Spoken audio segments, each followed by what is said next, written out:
and welcome to the channel. If you haven't done so already, make sure you hit that like button and subscribe. I really appreciate y'all. Bungie, man, Bungie. So this comes as no surprise. We've seen that Sony has been laying off a bunch of people from its studios, and it's sad to say, you know what I mean? Anytime this stuff kind of happens, I feel sorry for all the people that work in those studios, etc. When Bungie was bought out by Sony, everything was all hunky-dory. The CEO was saying all this good stuff, selling him that pipe dream. But boy, did he pull the fucking rug underneath them. Holy ish. So I think over 220 employees were laid off. This is horrific. And after anyway, let's go. Let's read into this article. Former Bungie devs show fury and sorrow over layoffs following the revelations that CEO Pete Parsons allegedly spent at least $2,414,550 on vintage cars in the past 2 years. So of course, anytime you have somebody that's up there that's running the company, they get bonuses and they get like ridiculous amount of stuff when they're when you're the boss, when you're a CEO of a successful studio and your company's making a lot of money, especially like they just get ridiculous amount of money and perks. Instead of kind of like passing it down to your team, you do selfish shit like buy a bunch of vintage cars instead of keeping that money and giving it to your employees to make sure that they still have their jobs and they could keep investing on making new games. No, you're a selfish piece of shit. But anyway, 220 Bungie developers lost their jobs in July as a dire industry climate of similar layoffs continues well into 2024. As is usual the case, those impacted took to social media to make the human cost of the cuts, which Bungie described as being due to enduring economic condition, known.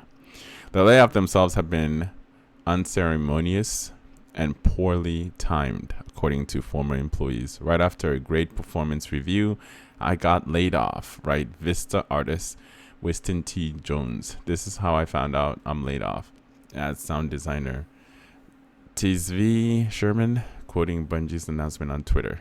Shit. And and what's sad is anytime these companies lay off people, the games that they had put out makes a boatload of money. Like literally, Destiny, I think, what is it called? The Shape or whatever it is. I don't remember. The DLC that they just had come out. It sold a shit ton of money. It made money. The studio isn't technically losing money. And the studio was supposed to be independent from Sony's, reach, but apparently not.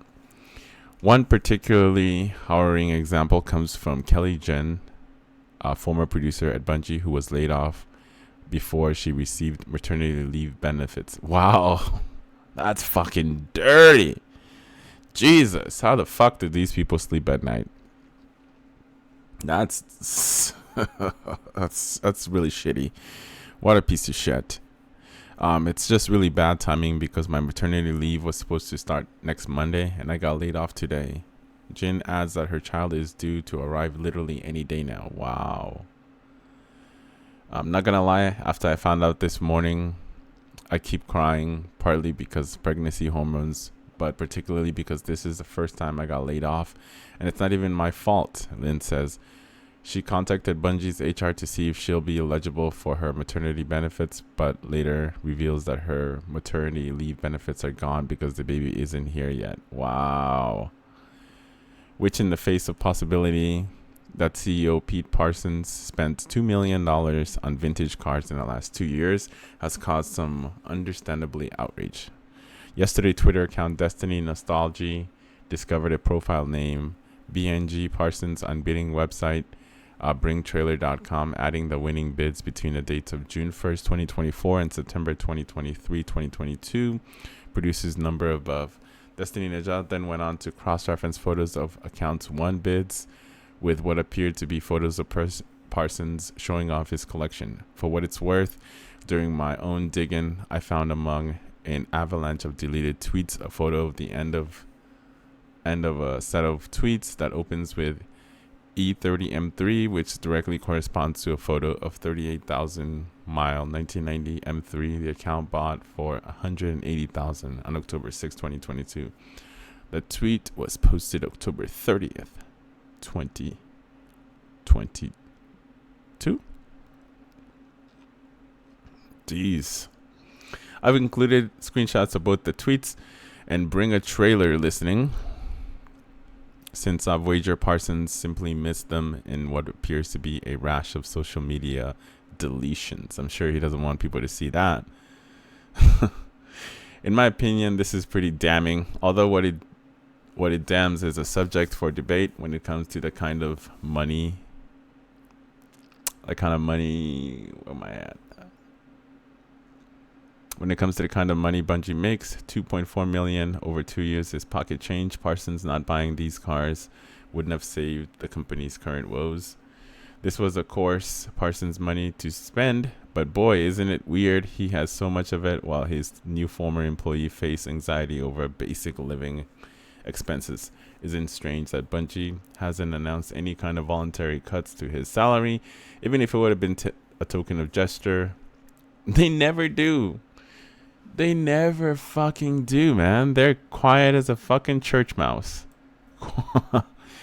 Leanna, a report and now former community manager, made a lengthy post to Twitter expressing a similar frustration during her experience with the company, alleging, I remember the Friday before the first layoffs, me and another community manager were in the lobby and I was literally talking about how I didn't have enough money for groceries. Pete walked right up to us and bragged about a few new expensive cars he bought that we should come to his house and see them. Eat a bag of dicks, Pete. To so many employees out of job following critical success of Destiny 2 latest expansion, The Final Shape, reminds me of the last of things that we no longer keep you safe in this industry, written by indie dev. During Tango Gameworks closure, making something good is again no guarantee of safety. The sort of Demicles is hanging over developers' heads. I'd seem, regardless of whether they do good work or not, at least some people are able to afford cars, which is sad. It's a sad day. Like I said, man, any of these people that are up there in leadership, they don't give a fuck. They really don't. They have no fucking morals or feel any kind of guilt. They're making ridiculous amount of money that if they sacrifice some of that pay that they're getting in order to make sure that their employees are good, because let's say hypothetically speaking here, $2 million, right? Let's say he sacrifices that $2 million, you know, because I'm assuming his salary is fucking ridiculous as it is anyways. If he sacrifices the $2 million and gives it to the employees so they didn't have any layoffs, he would have got that money back within a few months or a year or so with all that benefits that he's getting from Sony.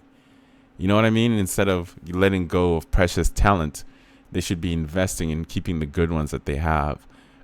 Because later on down the road, they may return you something fucking amazing.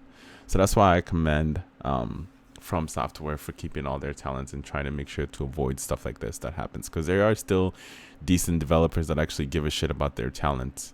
But anyway, you guys let me know in the comments below. As always, make sure to like, subscribe, and I'll see you in the next one.